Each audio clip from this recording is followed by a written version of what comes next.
progress ya.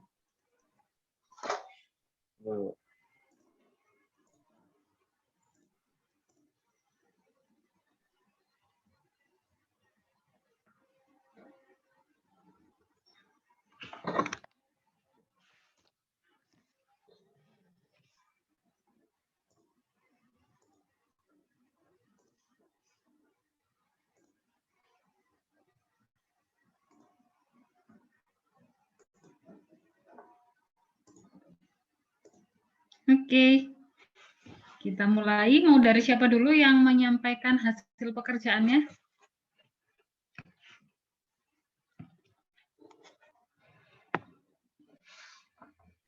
Bebas, Bu. Terserah Ibu.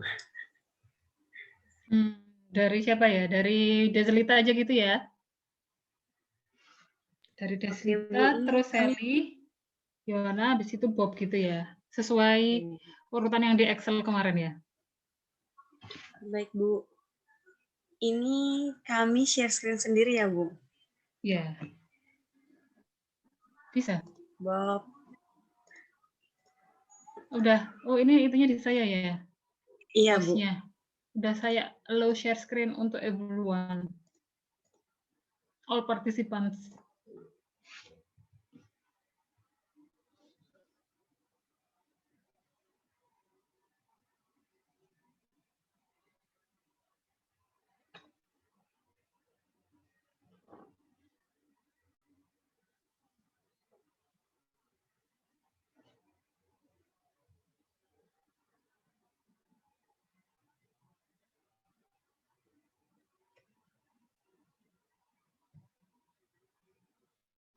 Izin, Bu.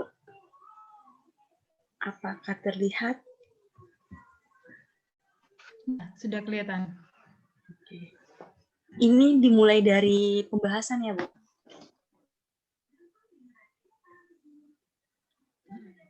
Boleh. Bu.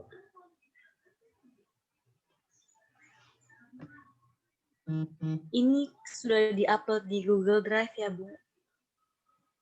Oke.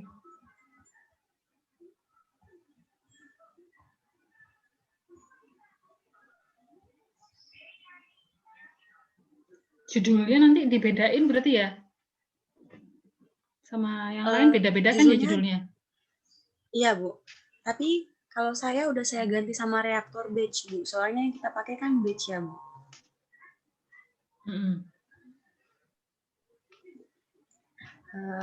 Ini, Bu, untuk pembahasannya di bab 4. Yang pertama yang dicantumin mengenai uraian umum, mengenai kan catalytic cracking. Setelah catalytic cracking dibahas singkat mengenai catalytic cracking, kemudian dipampang flow diagram mengenai residual catalytic cracking. Sebagai gambaran aja maksudnya? Iya, Bu, sebagai gambaran saja, Bu. Di bawahnya juga dicantumin mengenai deskripsi proses daripada residual catalytic cracking. Penjelasan secara singkat, Bu. Iya. Kalau menurut saya sih, yang ini masukinnya ke tinjauan pustaka. Nanti, ya. Jadi yang masukin ke sini dibikin diagram yang kemarin. Gambar diagram yang kemarin ya, Bu. Terus yang sesuai dengan alat yang kalian pakai gitu. Oh, baik, Bu. Selanjutnya untuk hasil penelitiannya, Bu. Di sini di hasil penelitiannya ada 0% tanpa katalis dan 0% dengan katalis. Ini di sini ada massa liquid dan massa vapor, kemudian ada presentasinya, Bu. Yang dari massa ini ke presentasinya, Bu. Hasil penelitian yang diperoleh sekian, Bu. Kemudian berikut analisis hasil penelitian. Di analisis hasil penelitian ini dibagi menjadi 3 subbab. Yang pertama, analisis mengenai 0% tanpa katalis. Jadi di 0% tanpa katalis ini ada 6 titik temperatur yang dilakukan uji coba, 225, 250, 275, 300, 325, dan 350. Dari hasil cracking dengan berbagai titik temperatur ini, diperoleh fase liquid dan juga fase vapor. Nah, fase liquid dan fase vapor ini kemudian akan dilakukan dalam pengujian gas kromatografi. Di situ ada tergambar pik-pik yang menggambarkan pada range waktu keberapa muncul hidrokarbon apa, jenis apa seperti itu, Bu, senyawa apa yang muncul. Nah, kemudian dari penggambaran grafik itu dapat dicantumin dalam tabel seperti ini, Bu. Untuk 225, data yang tidak didapat kemarin itu, Bu, yang nggak ada itu 225 sama 300, Bu, untuk 0% tanpa katalis. Jadi tidak terbaca hasilnya, Bu. Yang terdapat itu 250, 275, 325, sama 350. Di dalamnya ada 2 metil propan, ada propan, ada N-butan, ada karbon dioksida, H2S, N-pentan, dan juga I-pentan. Berdasarkan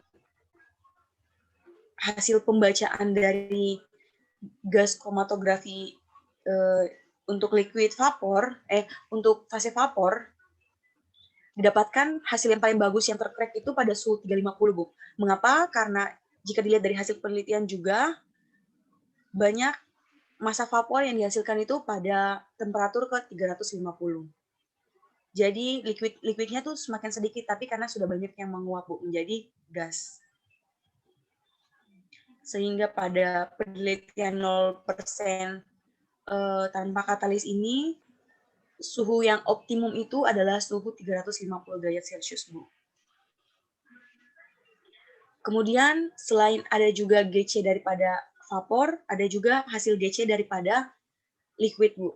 Nah, hasil GC daripada liquid ini saya cantumin dalam bentuk grafiknya, Bu. Soalnya kan di tabelnya nggak ada detail nama senyawanya, Bu, kayak dengan vapor. Jadi saya cantumin dalam bentuk grafik seperti ini, Bu, untuk masing-masing grafiknya.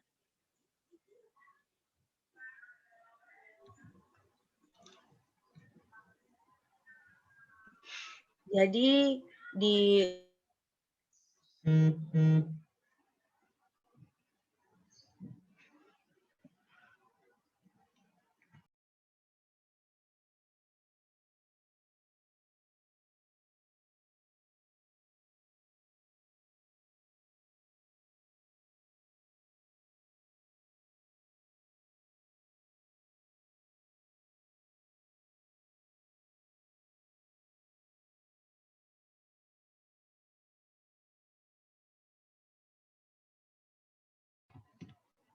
Deslita keputus ya, ditunggu dulu ya.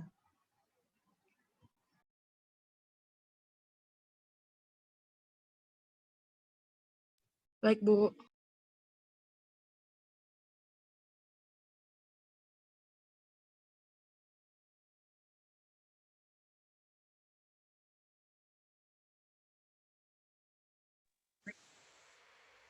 Bu, maaf tadi saya connecting lagi, Bu. Ya nggak apa-apa, lanjut.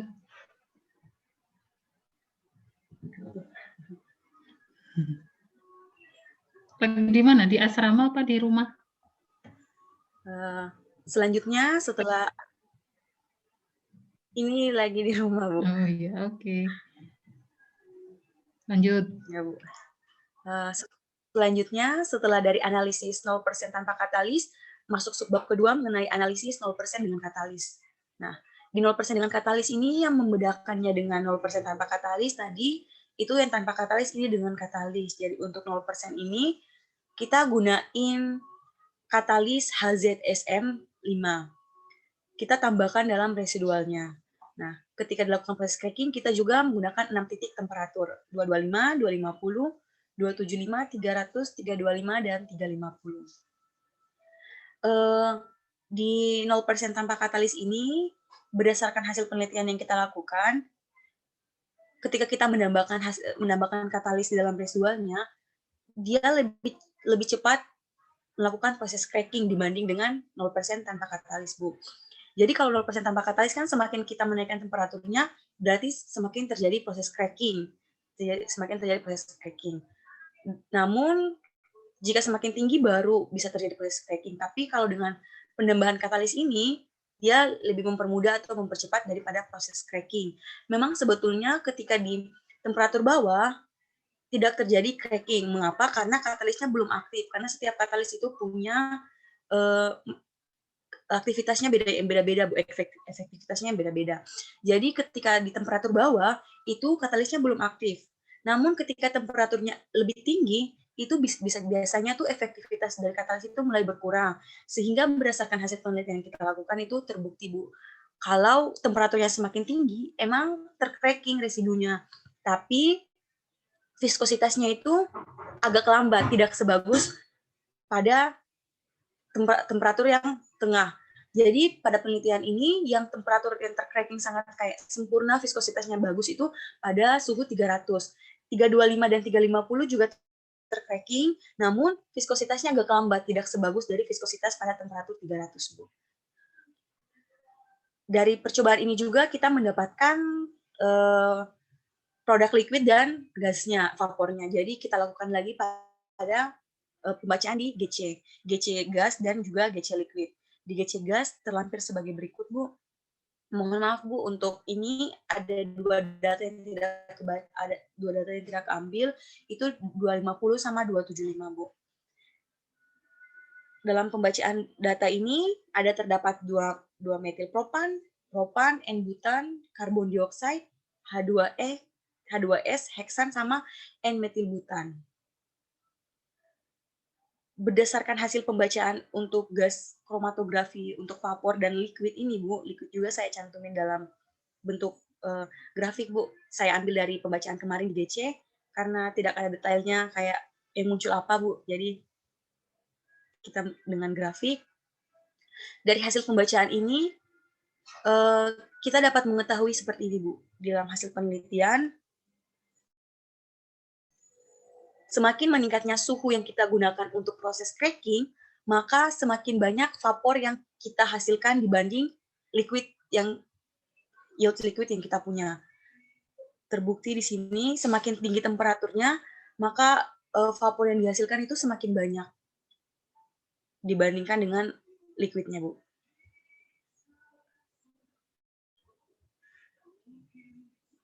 Selanjutnya, jadi dari 0% tanpa katalis, temperatur optimum yang bisa kita gunakan yaitu di temperatur 300 derajat Celcius, Bu. Dengan penambahan katalis HZSN5.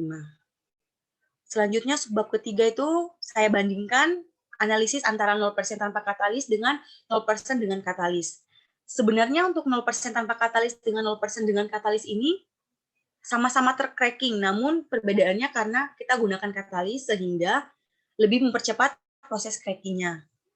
Jadi ketika kita tambahkan katalis HZSM5 ini lebih cepat dengan hasil yang kita peroleh pun lebih sempurna, Bu. Viskositasnya lebih lancar. Nah, jadi kita bisa dalam penelitian nanti kita bisa gunakan yang tanpa katalis dan kita juga bisa gunakan dengan katalis. Namun ketika kita gunakan dengan 0% tanpa katalis berarti kita harus menaikkan suhunya yang harus kita lebih naikkan seperti itu, Bu.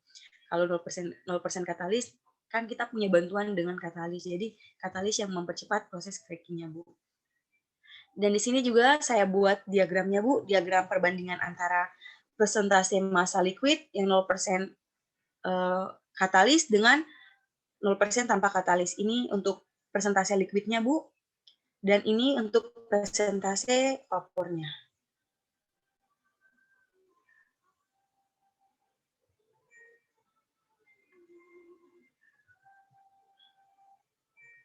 Dari grafik ini bisa kita lihat kalau di 0% dengan katalis ini menghasilkan vapor yang lebih banyak dibandingkan dengan 0% tanpa katalis. Jadi bisa dibilang bahwa 0% dengan katalis lebih sempurna proses crackingnya.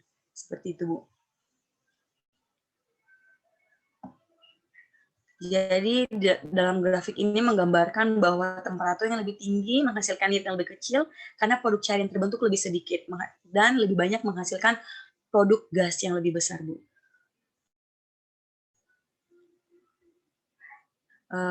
Mungkin sekian pembahasannya, Bu. Kemudian ada kesimpulan yang dapat diambil, temperatur optimum untuk cracking residu tanpa katalis yaitu pada temperatur 350 derajat Celcius. Pada reaksi perengkahan karena selalu terjadi jika temperaturnya selalu dinaikkan, maka reaksi perengkahan akan terus terjadi. Ketika reaksi perengkahan terus terjadi, maka yield produk cair lebih sedikit dan menghasilkan yield produk gas yang lebih besar. Sedangkan untuk temperatur optimum pada proses cracking residu dengan bantuan katalis dengan penambahan katalis HZSM5 pada temperatur 300 derajat Celcius. Penambahan katalis pada residu ini menyebabkan residu lebih cepat tercracking dan juga berkurangnya yield produk, namun banyak menghasilkan produk vapor. Dari penelitian yang kita lakukan ini, Bu, mungkin ada saran yang disampaikan. Saran ini mungkin yang pertama, jika nanti kita punya niatan lagi untuk melakukan penelitian jika nanti gitu Bu ya. Mungkin sebelumnya kita lakukan ini dulu Bu, pengamatan untuk reaktornya Bu, kelayakannya masih maunya apa yang gangguannya seperti apa, rusak atau enggak kayak gitu Bu, biar kalau pas kita lakukan penelitian bisa berjalan lagi dengan lancar Bu, lebih maksimal, tidak terjadi hal-hal yang tidak kita inginkan seperti itu Bu. Dan mungkin juga Bu, kita untuk penelitian ini kan nggak semuanya kita lakukan ya Bu, temperaturnya hanya sampai 350. Jika kita naikkan temperaturnya lebih tinggi lagi, mungkin kita bisa mendapatkan hasil yang lebih kita inginkan Bu, hasil yang lebih sempurna. Mungkin seperti itu Bu. Berikut ada lampirannya Bu. Ini lampiran daripada produk-produk yang dihasilkan. Mungkin di sini tidak bisa ditampilkan ininya Bu. Ada saya rekam juga, tapi tidak bisa dimasukin ke sini Bu.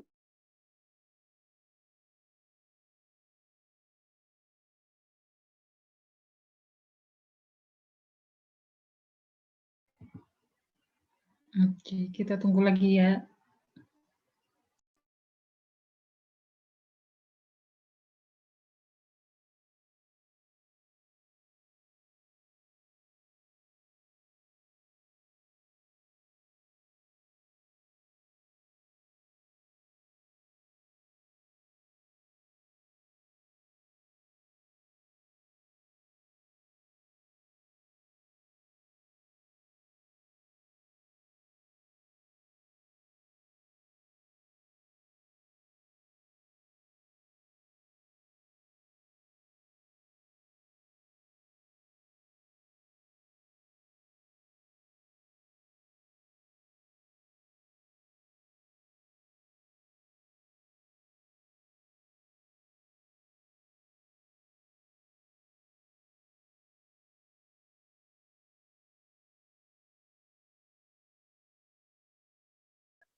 Bu, maaf keluar lagi. Oke, lanjut lagi.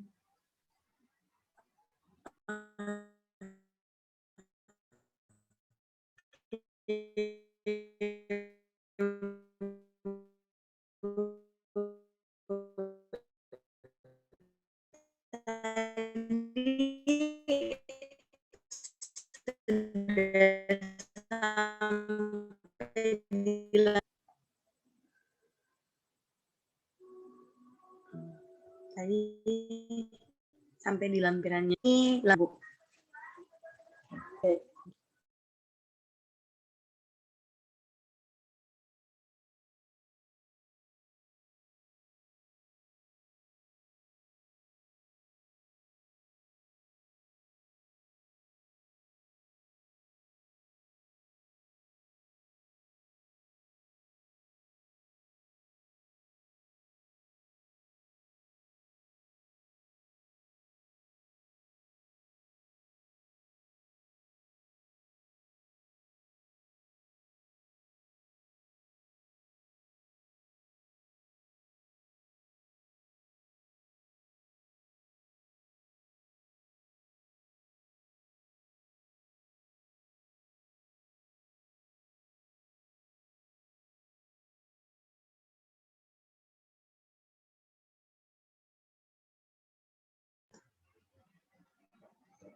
Ditunggu dulu ya, biar sekalian selesai. Baik, Bu.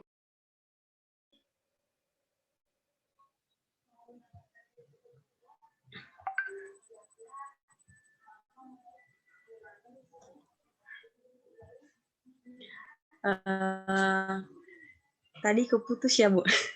Tadi ini, Bu, saya di bawahnya lampiran saya cantumin untuk produk-produk yang saya punya dari hasil penelitian yang saya lakukan, Bu.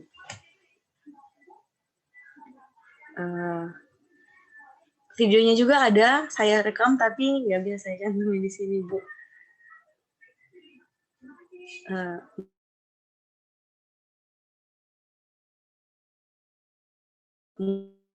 Mungkin sekian, Bu.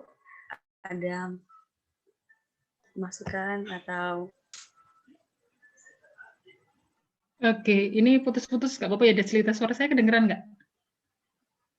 Kedengeran, Bu. Ya, Deslita sih sudah cukup lengkap ya. Ininya nanti saya cek detailnya di Google Drive. Terus kalau ada video nanti bisa diupload juga ke Google Drive. Kemudian Excel-nya nanti diupload juga ya, dirapikan. Masing-masing perhitungannya kan hitung massa tadi ya, itu. Lalu Baik, Bu. Yield-nya belum ada ya, Deslita. Nanti yield-nya ditambahkan sama pembahasan di hasil analisa liquid. Oh, iya, Bu. Di hasil tinggal analisa liquid kan nggak ada namanya ya, tapi kelihatan retention time-nya. Jadi mungkin kan kalau Deslita kan ngujinya selama 60 menit ya, Deslita ya. Iya, Bu. Ya, jadi nanti bisa dibikin misalnya dibagi 6 gitu. Iya, Bu. Waktunya dibagi 6 antara 0 sampai 60 menit itu dibagi 6. Jadi nanti dilihat yang antara 0 sampai 10 menit itu berapa persen, 10 sampai 20 berapa persen, 20 sampai 30 berapa persen, 30 40 berapa persen, 40 50 berapa persen, 50 ke 60 berapa persen komposisinya gitu. Nanti dibandingkan Baik, Bu.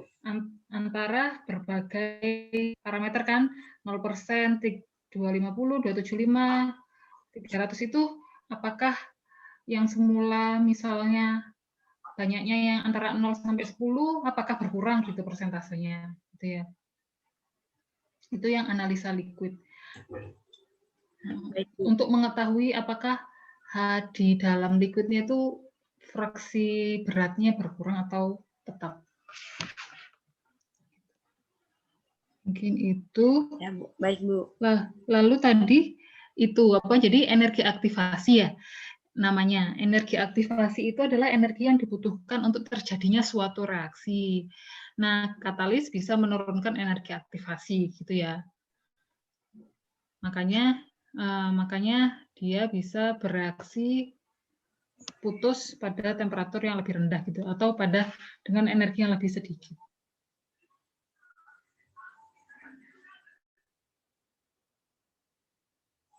Iya, Bu.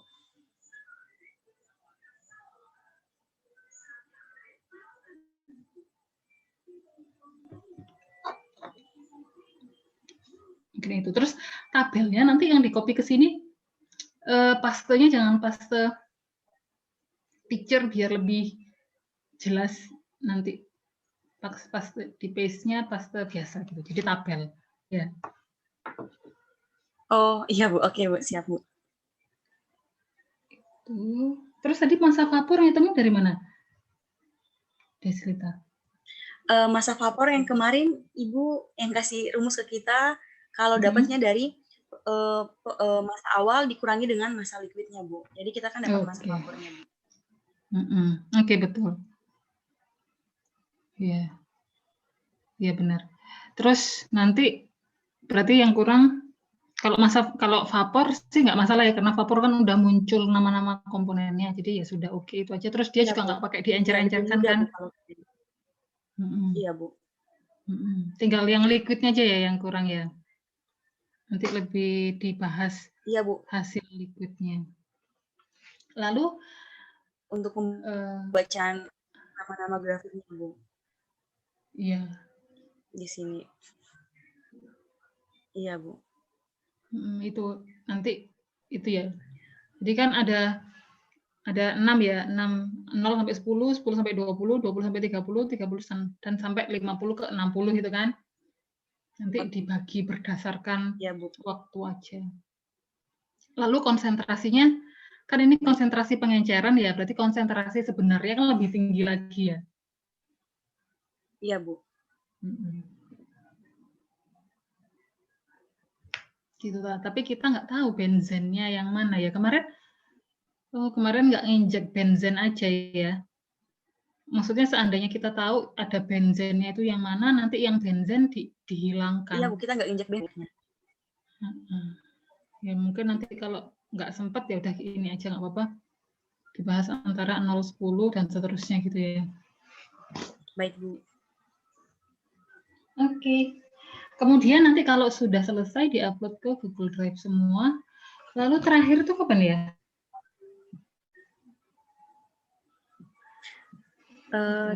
Terakhir untuk apa ya, Bu? Terakhir nilai. Mungkin akhir bulan ini, Bu, tapi nggak tahu pastinya, Bu. Akhir bulan ini ya. Bentar, saya lihat di PKN.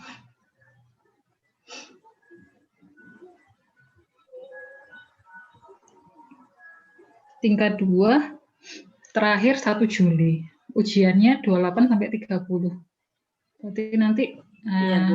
kalau sudah selesai semua, tanggal 28 disiapin PowerPoint-nya terus presentasi gitu ya ke saya.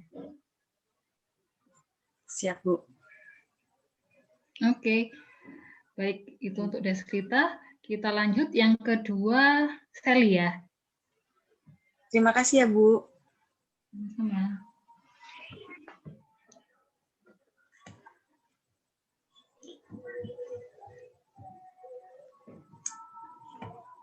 Silakan Sally.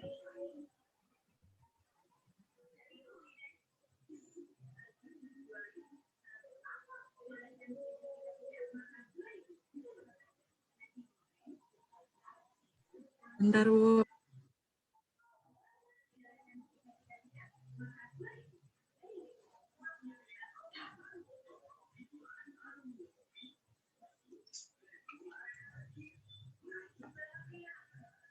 Sebelumnya mohon maaf, Bu, ini belum terlalu lengkap kayak Desrita punya. Jadi yang pertama, jadi kan di pembahasan kan yang dikirim Pak Adi itu harus ada proses flow diagramnya, karena bingung, jadi belum saya isi, Bu, proses flow diagramnya. Terus harusnya yang kedua itu ada perhitungan, tapi karena memang terkendala dengan data yang ada, jadi perhitungannya juga nggak ada jadinya, Bu. Jadi yang ketiga tuh langsung hasil evaluasi. Nah, di yang pertama ini ada massa, liquid, dan vapor yang didapat dari cracking feed. Di sini karena saya dapatnya 3 variabel, yang 0% tanpa katalis, 0% dengan katalis, sama 30% dengan katalis. Sama caranya juga dengan Desrita untuk mendapatkan massa vapornya itu dari massa awalnya dikurang dengan massa liquidnya. Selanjutnya tuh ini komposisi di dalam produk gas yang diuji dalam gas kromatografi. Ada 2-metilpropana, 2-metilbutana, propana, N-butana, karbon dioksida, H2S-nya, ipenten dengan heksan dan nitrogennya. Selanjutnya ada analisis hasil. Yang pertama itu karena saya dapat 3 untuk analisis tuh, jadi yang pertamanya pengaruh waktu terhadap hasil cracking. Yang pertama residu 100% tanpa katalis. Nah, waktu yang digunakan dalam penelitian ini 30 menit, 45, 60, 75, sama 90 menit. Variabel waktu reaksi diuji untuk mengetahui optimal dalam cracking residu dan minyak jelantah. Jadi dicari dapat jurnal, dalam jurnal Hartini itu pembentukan gas itu sangat dipengaruhi oleh faktor waktu dan temperatur. Nah, dari data massa gas pengujian, semakin lama waktu perengkahan, maka gas yang didapat semakin banyak, sedangkan liquid yang didapatkan semakin berkurang. Keduanya tuh berbanding terbalik karena semakin lama proses perengkahan, maka peluang untuk melakukan pemutusan rantai fraksi berat semakin besar, sehingga jumlah fraksi beratnya berkurang. Dari data yang didapat, perolehan gas hidrokarbonnya tuh cuma ada C3H8 sama C4H10. Sedangkan C1 sama C2-nya tuh udah nggak dapat lagi. Dari cracking residu tanpa katalis ini mengalami peningkatan. Jadi semakin bertambahnya waktu, dianya semakin mengalami peningkatan. Tapi yang waktu yang saat 75 menit itu jumlah propananya tuh lebih